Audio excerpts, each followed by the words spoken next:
Hello friends, welcome back to my YouTube channel.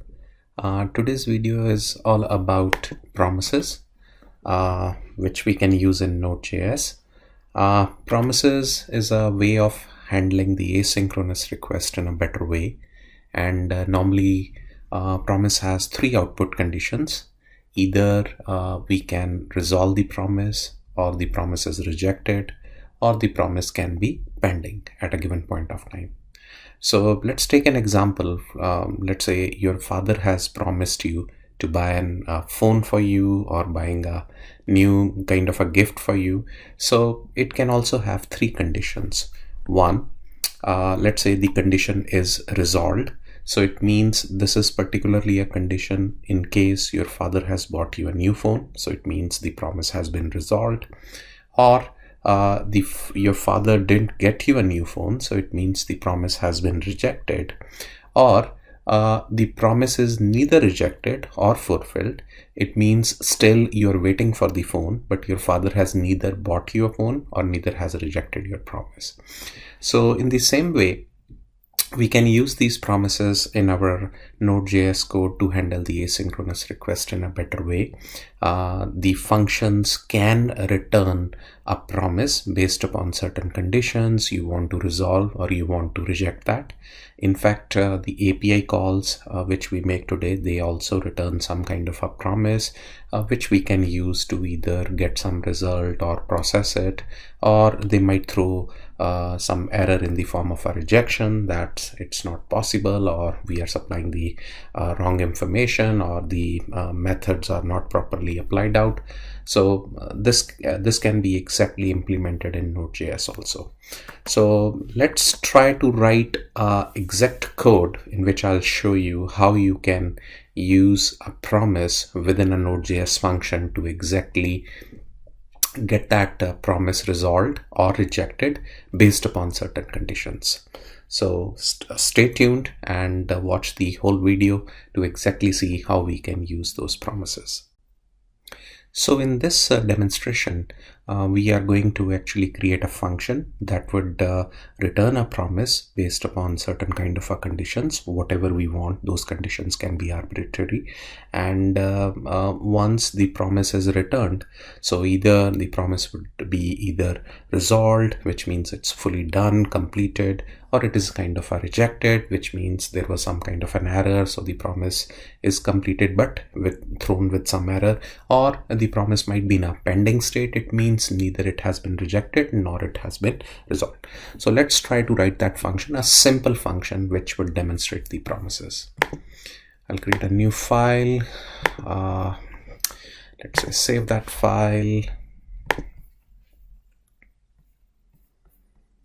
Put it in, let's say temp. We'll name it as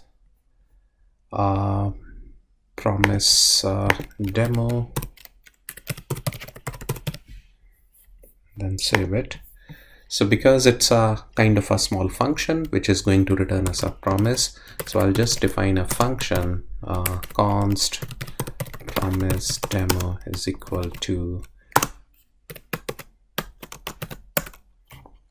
and let's say this function takes an argument called as let's say a number, we'll say, and based upon, because this function is going to return a promise, so we'll say return new of promise, and it would receive two arguments in the form of a callback function. One is the resolve and one is the reject, and then we just need to use some kind of a condition based upon which this function is going to return that promise. So let's say we are just using a condition with just any condition you can use. Just for the demonstration, I'm trying to identify whether the number is greater than 100 or 200, something like that. So let's say if the number is greater than 200, then what we'll do is we'll try to resolve the promise, and then I need to, whenever you are resolving a promise, you need to supply some kind of a value. So I'll just say, let's say 200 is the, or let's say the number, I'm just going to supply it back. That's what the promise is. And then In case it's not greater than 200, so I'm just going to reject that, and I'll say new of error, and let's say the number is less than 200, something like this. You can do a rejection, and then yeah, so this is a very small function that kind of returns a promise based upon our conditions. So if the number which is passed to this function is greater than 200, we are resolving the promise and we are passing back the same number to the calling entity. And then in case the number is not greater than 200, we are actually rejecting the promise and we are supplying a new error where the number is less than 200 or something like that. So now the function is complete, and in order to call that function, so let's say let result is equal to, we'll call promise demo, and then let's say we'll pass on 200. So this is a happy path in which we are passing on, let's say, a number which is greater than 200.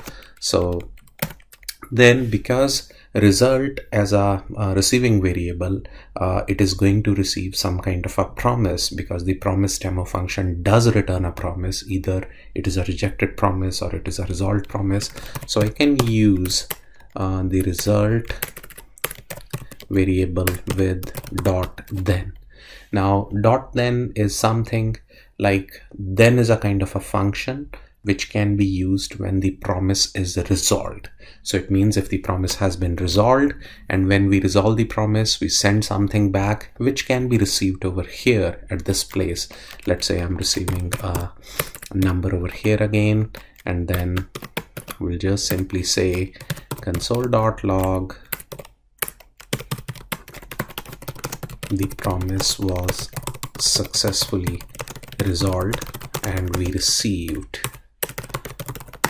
let's say, the number.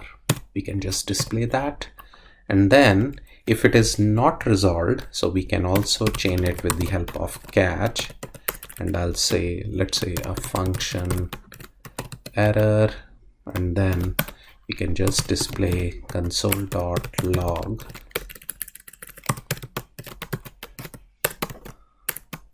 promise was rejected.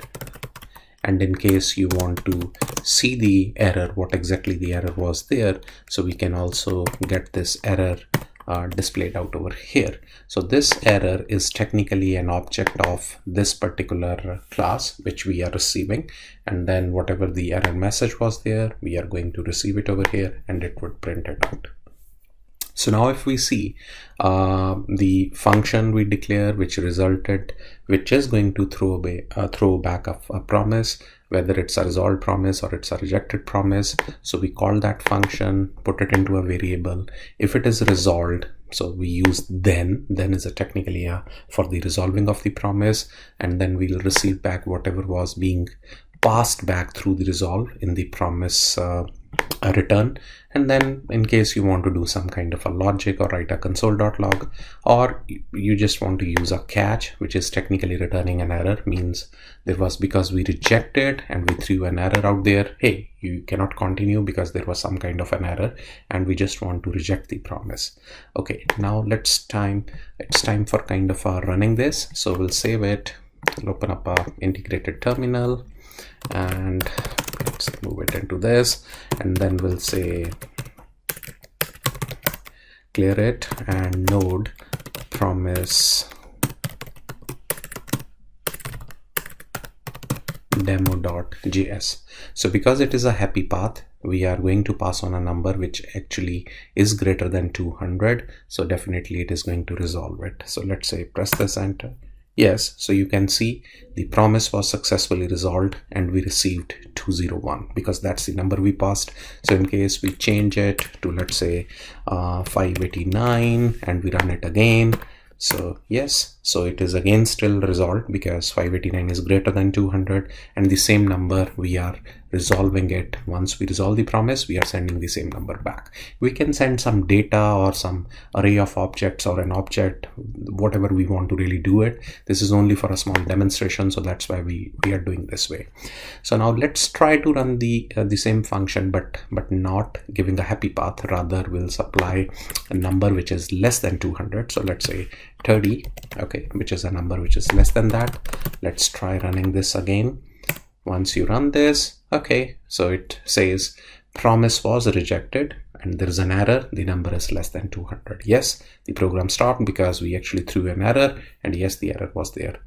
Hopefully, if it works in the same way, we can also see that error.message, and then if I just try to run this again, so you can see if we just want to display error.message, it means we are not exactly stopping, like giving a detailed kind of an error message with a lot of other details. We just want to display, okay, what was the message? The message was being initialized when we actually threw an object of the error function, right?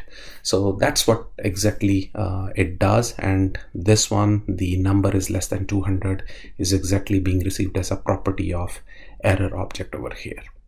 So guys, this is the most simplest way to explain what a promise is all about. Promises can be returned by functions. Promises can be returned by API calls. So sometimes we just want to make sure that unless and until one promise is resolved, you do not really want to continue with another one. It's more likely the resolve is where the promise has fully completed it out, and then only you want to go through the next steps, just like making it more like a synchronous code where one thing completes and then you want to exactly run the other task. I hope you are going to like this video, and it is going to help you in using promises within your React, Node, or whatever the frameworks you use. I'll be back with another video, my dear friends, and wish you all the best. Good night, good afternoon, or good morning to all my viewers throughout the world. Have a good one. Thank you.